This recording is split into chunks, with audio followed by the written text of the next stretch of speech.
بچے جب ضد کرتے ہیں تو وہ میوزک کا جھنجھنا ان کے کرب کے اندر لگا دیتے ہیں، تو شروع سے ہی میوزک انٹروڈیوس ہو گئی اور وہ میوزک کا عادی ہو جاتا ہے. بچے تھوڑا سا بیٹھنے لگتے ہیں، ان کو کھانا کھلانے کی عمر آتی ہے تو ہاتھ میں وہ ویڈیو کا فون دے دیتے ہیں، اس کے اندر گیم چلتے رہتی ہے، بچے مصروف ہیں اور مائیں ان کے منہ میں کھانا ڈالتے رہتی ہیں.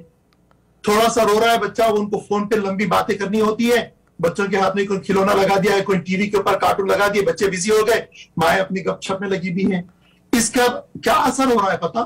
اب چونکہ یہ پچھلے 10 سالوں سے کام ہوتے رہا تو وہ بچے جو بڑے ہو گئے ہیں وہ عادی ہو چکے ہیں ان گیمز کے، اور ان کو جو وقت کے اندر کانوں میں انبیاء علیہ السلام اور صحابہ کی اچھی اچھی کہانیاں ہماری مائیں ہم کو بڑا کرتی ہوتے سناتی تھی، اب سننے کو نہیں آئی. تو وہی شرارتیں جو انہوں نے ویڈیو گیمز میں دیکھی ہیں وہ شرارتیں اب کر رہی ہیں، اور اس کو کیسے ہینڈل کرنا، چونکہ یہ پیرنٹس کبھی ٹرین نہیں ہوئے تھے، ان کے لیے بڑا پرابلم ہو گیا. تو وہ اب آتے ہیں اماموں کے پاس، کہتے ہیں مولانا صاحب کچھ نصیحت کر دیجئے. بھائی نصیحت کیا کرے مولانا، کچھ دعا پڑھ کے پھونک دیجئے. کون سی دعا پڑھ کے پھونکے؟ تو یہ تو ہاتھوں سے کیا ہوا ہے نا.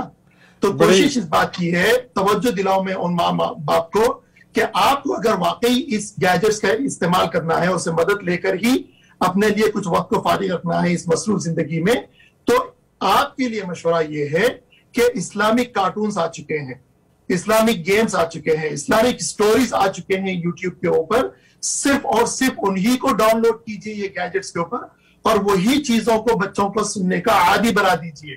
تو آپ کھانا کھلاتے وقت کے بجائے ویڈیو گیمز دیکھنے کے وہ بچہ کوئی اسلامک کارٹونز دیکھے، بجائے ادھر ادھر کی میوزک سننے کے لیے وہ بچہ کوئی نعت نشید اور یہ قرآن کی تلاوت کا عادی کرے. ایسی بھی دیکھیں کہ جب ہم نے یہ بچوں کو مشورہ دیا، وہ ماں باپ آج کل بہت زیادہ مشکور اور ممنون ہے ہمارے ساتھ. ان کے بچے جب آتے ہیں تو ان کی زبانوں پر قرآن ایسا چلتا ہے جیسا بہتا ہوا پانی. ماشاءاللہ انہوں نے بچپن سے ہی قرآن کی تلاوت کو سنا ہے، ان کے ماں باپ نے یہی ان کو اطمینان دلانے والی چیز کی. تو ان چیزوں کا اچھا فائدہ بھی ہو سکتا ہے، تو اس طریقے سے اٹھا لیا جائے اور اس کا انشاءاللہ تعالیٰ بھرپور فائدہ ہوگا انشاءاللہ. سبجیکٹ ہم جو سیکریفائس کے سبجیکٹ ہو رہا ہے، تو یہی بڑا دکھ ہوتا ہے جو آپ ان پریکٹیکل لوگوں سے مل کر یہ جو چیزیں آپ کو پتہ چلی، یہ بڑا دکھ ہوتا ہے ماں باپ کس طرح سے اپنے وقت کو بچانے کے لیے، گپ شپ کے لیے یہ ساری چیزیں بچوں کو اس طرح سے ڈھکلتے ہیں ڈسٹریکشن کی طرف، برائی کی طرف. تو ماں باپ کو چاہیے، بلکہ خصوصاً ماں کو چاہیے، کیونکہ ماں کی پہلی جو گود ہوتی ہے وہی تربیت ہوتی ہے. تو ماں کو چاہیے کہ اپنے وقت کے سیکریفائس کیجئے اور بچوں کی اولاد کی تربیت صحیح کیجئے. یہی مقصد نکلتا ہے. بالکل اللہ کے حبیب نے جو مقام عورت کا اسلام میں بیان کیا ہے، دنیا کے کسی اور مذہب کے اندر یہ مقام عورت کو نہیں دیا گیا. کمپیریٹیو ریلیجن کے اندر میں ڈاکٹریٹ ڈگری کیا ہوں، اس کے بعد اتھارٹی کے ساتھ یہ بات کہہ سکتا ہوں، جو مقام اللہ نے اسلام کے اندر عورت کو نوازا ہے اور خصوصاً ماں کے روح کے اندر جنت کو اس کے قدموں کے نیچے کیا، یہ کوئی آسان بات نہیں ہے. یہ اسی اور انہی ماؤں کے واسطے ہے. دیکھیے اولاد کو پیدا کر کر صرف چھوڑ دینا تو جانور بھی کرتے ہیں. اولاد کو پیدا کر کر دنیا کی زندگی گزارنے کے اندر کامیاب طریقے سے کرنا غیر مسلم بھی کر لیتے ہیں. یہ کیا وجہ ہے کہ مسلمان ماں کے واسطے ہی یہ اعزاز دیا گیا کہ اس کے قدموں کے نیچے جنت ہے، کیونکہ مسلمان ماں نہ صرف اولاد پیدا کرتی ہے اور جاندار چیزوں کی طرح، نہ صرف ان اولاد کی تربیت کرتی ہے اور تو سلیقہ سکھاتی ہے جس طرح اور مائیں سکھاتے ہیں زندگی گزارنے کا، اس کے ساتھ ساتھ یہ مسلمان ماں پیدا کر کے اس کو دنیا کی ضروریات زندگی کے ساتھ ساتھ اللہ کا ولی بنانے کے لیے جد و جہد کرتی ہے، اللہ کا بندہ بنانے کی جد و جہد کرتی ہے، سچا اور پکا مسلمان بنانے کی جد و جہد کرتی ہے، اور اس کے اندر وحدہ لا شریک لہ کے ساتھ یقین پیدا کر دیتی ہے. وہ اس کے ہاتھ میں جب وقت ہوتا ہے یہ سب کچھ کرنے کا، وہ وقت ہوتا ہے پیدائش سے 3 سال تک کا صرف. جی زیادہ سے زیادہ 5 سال ماہرین کہتے ہیں. یہ 5 سالوں کے اندر کس کا زیادہ انفلوئنس ہوتا ہے اولاد کے اوپر؟ ماں باپ کا ہی ہوتا ہے. آپ نے کہا ماں کا، ماں پہلی دستگاہ ہوتی ہے.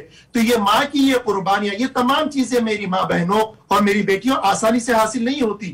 بڑی جد و جہد کرنا پڑتا، بڑی قربانیاں دینا پڑتا، اور اسی کا بدلہ آپ کو جنت آپ کے قدموں کے نیچے آتی ہے.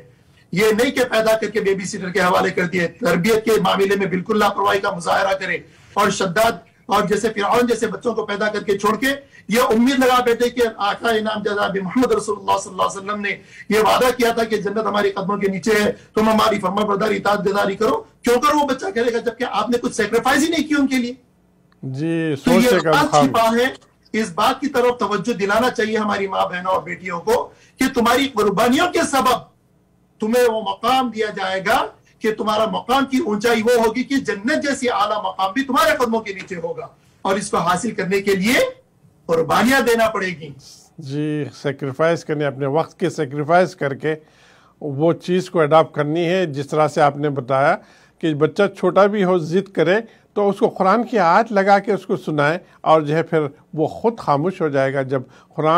جب کوئی انسان سنتا ہے، چاہے بڑا ہو بچہ ہو، اس کو ایک سکون محسوس ہوتا ہے، تو اس کو بچپن سے ہی اس کو عادی بنایا جائے۔ اور بہت عمدہ بات کی کہ تو یہ ماؤں کی اس قربانیوں کا اثر آخرت میں تو جو ملنا ہے ملے گا، دنیا میں بھی جو ملتا ہے اس کی ایک مثال دے دوں ہمارے سامعین کے لیے۔ شیخ عبد القادر جیلانی رحمۃ اللہ علیہ آج دنیا بھر عزت سے نام لیتی ہے، بالکل بے شک، حضرت کا احسان امت مسلمہ کے اوپر کتنا بڑا ہے کوئی انکار نہیں کر سکتا۔ بے شک، اور آپ کی شخصیت کو اس طریقے سے نمایاں شخصیت بنانے کے اندر سب سے بڑا دخل اس دنیا میں کس کا ہے؟ ماں کا ہے۔ اللہ اکبر، قربان جائیں ایسی ماؤں کے۔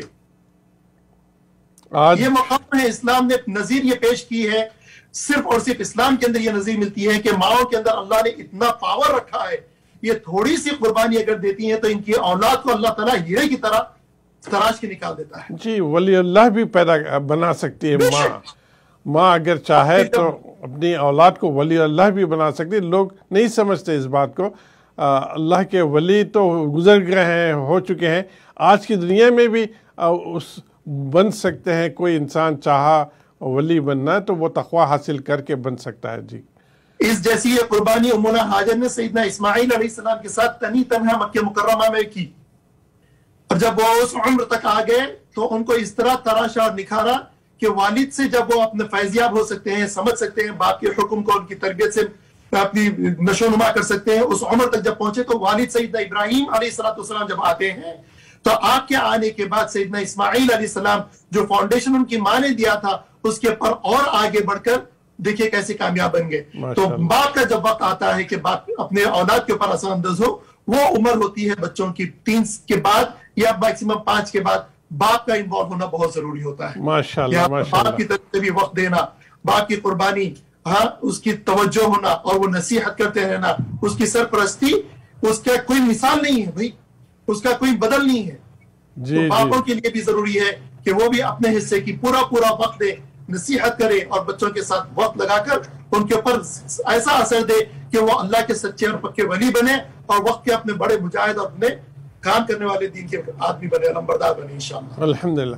تو اب بریک کا وقت ہو چکا ہے، انشاءاللہ بریک کے فوری بعد پھر ہم اسی گفتگو کو جاری رکھیں گے اور سمجھیں گے یہ جو سیکریفائز ہے، جب ہم جانور کی سیکریفائز کرتے ہیں تو کس طرح سے ہم اپنے برے عادتوں کی بھی سیکریفائز کر کے اللہ کو راضی کر سکتے ہیں۔ انشاءاللہ نیکسٹ ٹاپک پہ یہ بات ہوگی۔ تب تک کے لیے السلام علیکم ورحمۃ اللہ وبرکاتہ۔